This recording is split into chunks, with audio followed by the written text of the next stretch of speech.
জীবন থেকে একটা জিনিস শিখেছি, চাইলেই সবার আপন হওয়া যায় না। মানুষ আসলে যতটা আপন সাজে ততটাও আপন নয়।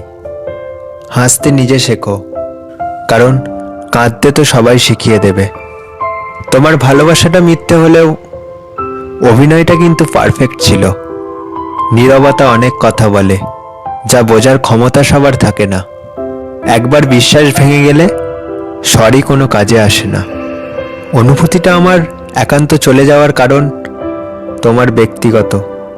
কখনো কখনো গুরুত্ব বোঝার জন্য দূরত্বের প্রয়োজন হয়। বেকার ছেলেটাও একদিন ভালো চাকরি পেয়ে যাবে, শুধু পাবে না হারিয়ে যাওয়া ভালোবাসাটা।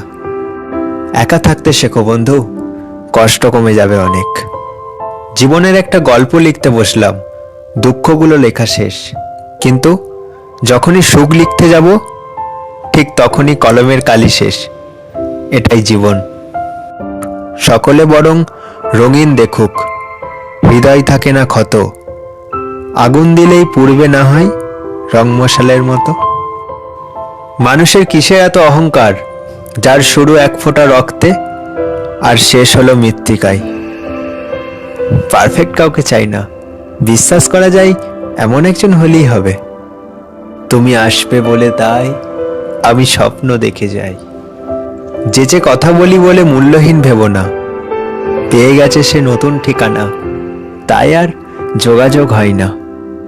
জীবনে এমন কাউকে ভালোবেসো যে তোমাকে ভালোবাসতে না পারলেও তোমাকে সম্মান করবে। পৃথিবীতে কেউই পারফেক্ট নয়, কিন্তু কোনো কিছুই অযোগ্য নয়। প্রত্যেকেরই একটা জায়গা থাকে যেখানে সেই সেরা।